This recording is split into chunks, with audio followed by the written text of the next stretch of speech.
ನಾವೇ ಅನುಭವಿಸಬಹುದು. ಆ ಭಾವಚಿತ್ರ ಇರುವ ಜಾಗವೆಲ್ಲ ಪವಿತ್ರವಾಗಿ ಬಿಡುತ್ತದೆ. ಎಲ್ಲಿ ಶ್ರೀರಾಮಕೃಷ್ಣರ ಭಾವಚಿತ್ರ ಇರುತ್ತಾ ಆ ಇಡೀ ಜಾಗ ಪವಿತ್ರವಾಗಿ ಬಿಡುತ್ತದೆ ಅಂತ ಇಲ್ಲಿ ಹೇಳ್ತಾ ಇದ್ದಾರೆ. ಇಲ್ಲಿ ಶ್ರೀಮಾತೆಯವರು ಎರಡು ಅಂಶಗಳನ್ನು ಗಮನಿಸಬೇಕು. ಒಂದು, ಶ್ರೀಮಾತೆಯವರು ರಾಮಕೃಷ್ಣರೊಟ್ಟಿಗೆ ಎಂತ ಆತ್ಮೀಯ ಸಂಬಂಧವನ್ನು ಇಟ್ಕೊಂಡಿದ್ರು. ಒಂದು ರೀತಿಯಲ್ಲಿ ಮಗುವಿನ ರೀತಿಯಲ್ಲಿ ಒಬ್ಬ ತಾಯಿ ತನ್ನ ಮಗುವನ್ನು ಹೇಗೆ ಓಲೈಸ್ತಾಳೋ ಅದ್ರ ಬಗ್ಗೆ ಅದ್ರ ಹತ್ರ ಮಾತಾಡ್ತಾಳೋ ಹಾಗೆ ರಾಮಕೃಷ್ಣ ಮತ್ತು ಶಾರದಾ ಮಾತೆಯರ ಜೀವನ ಆ ರೀತಿ ಇತ್ತು ಅಂತ. ಮತ್ತೆ ಭಾವಚಿತ್ರದ ಬಗ್ಗೆ ಮಾತಾಡ್ತಾ ಇದ್ದಾರೆ. ಅಂದ್ರೆ ಶ್ರೀಮಾತೆ ಹೇಳ್ತಾರೆ, ಆ ಭಾವಚಿತ್ರದಲ್ಲಿ ಸಾಕ್ಷಾತ್ ಶ್ರೀರಾಮಕೃಷ್ಣ ನೆಲೆಸಿದ್ದಾರೆ. ಮೈಯು ನೆರಳು ಒಂದೇ. ಮೈಯು ಮತ್ತೆ ಶ್ರೀರಾಮಕೃಷ್ಣ ಮೈಯು ಮತ್ತು ನೆರಳು ಒಂದೇ. ಅಂದ್ರೆ ಆ ಭಾವಚಿತ್ರದಲ್ಲಿ ರಾಮಕೃಷ್ಣರು ಖಂಡಿತವಾಗೂ ಇದ್ದಾರೆ ಎನ್ನುವಂತ ಮಾತನ್ನ ಹೇಳ್ತಾರೆ. ಮತ್ತು ಎಲ್ಲಾ ಭಾವಚಿತ್ರಗಳಲ್ಲೂ ರಾಮಕೃಷ್ಣ ಇದ್ದೇ ಇದ್ದಾರೆ ಅಂತ ಹೇಳ್ತಾ ಇದ್ದಾರೆ.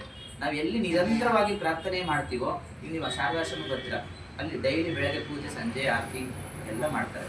ಆ ಮಾಡೋದ್ರಿಂದ ಮತ್ತೆ ಪ್ರತಿನಿತ್ಯವೂ ಮತ್ತೆ ಮಾಡಿ ಮಾಡಿ ಮಾಡಿ ಮಾಡಿ ಅಲ್ಲಿ ನಿರಂತರವಾದ ಪ್ರಾರ್ಥನೆ ಮುಳುಗ್ತಾ ಇರುತ್ತೆ.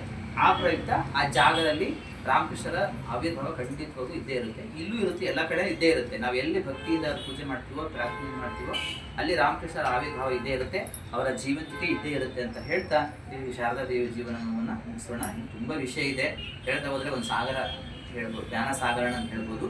ಇದಿಷ್ಟು ಹೇಳ್ತಾ ಎಲ್ಲ ಮಾತುಗಳನ್ನು ದಿವ್ಯತರೆಯರ ಅಡಿದಾವಗಳಿಗೆ ಅರ್ಪಣೆ ಮಾಡ್ತಾ ಅವಕಾಶಕ್ಕಾಗಿ ಎಲ್ಲರೂ ಧನ್ಯವಾದಗಳನ್ನು ಮತ್ತು ದಿವ್ಯತರೆಯರಿಗೆ ಕೃತಜ್ಞತೆಗಳನ್ನು ಧನ್ಯವಾದಗಳನ್ನು ತಿಳಿಸ್ತೇನೆ.